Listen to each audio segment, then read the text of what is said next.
আল্লাহ আল্লাহ তুই দেখিস, আল্লাহ তুই দেখিস। সম্প্রতি সামাজিক যোগাযোগ মাধ্যমে জোরপূর্বক একজন বয়স্ক ব্যক্তির চুল কেটে দেওয়ার ভিডিও ছড়িয়ে পড়ে। ভিডিওটি নিয়ে ফেসবুকে শুরু হয় আলোচনা সমালোচনা। ভিডিওতে দেখা যায় একজন বয়োজ্যেষ্ঠ ব্যক্তি রাস্তা দিয়ে হেঁটে যাচ্ছিলেন। হঠাৎ তিনজন লোকটিকে ধাওয়া করছেন। কিছু বুঝে ওঠার আগেই তারা বৃদ্ধকে টেনে হিঁচড়ে নিয়ে গেলেন রাস্তার পাশে।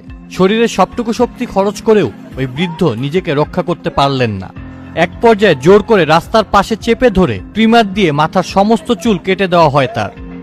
এমন অবস্থায় কান্নায় ভেঙে পড়েন ওই বৃদ্ধ ফকির।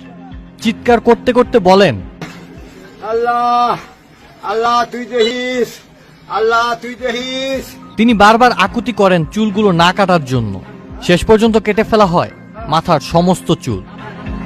বিষয়টি সামাজিক যোগাযোগ মাধ্যমে আসতেই আলোচনা সমালোচনায় জর্জরিত ফেসবুক।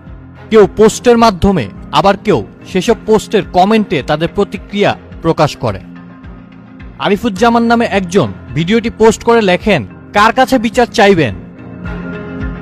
আরিফুজ্জামানের পোস্টটি শেয়ার করে কাতার ভিত্তিক সংবাদ মাধ্যম আল জাজিরার সাংবাদিক জুলকারনাইন সায়ের লেখেন, একদম শেষে বৃদ্ধ লোকটি একটা কথা বেশ স্পষ্ট করেই বলেছেন, আল্লাহ তুই দেখিস। সেই পোস্টে পক্ষে বিপক্ষে কমেন্ট করেন অনেকে। উল্লেখ্য, বৃদ্ধের পরিচয় ও কে বা কারা তার চুল কেটেছে এবং ঘটনাস্থল এখনো নিশ্চিত করা যায়নি। Ausaful Islam Akib, channel I.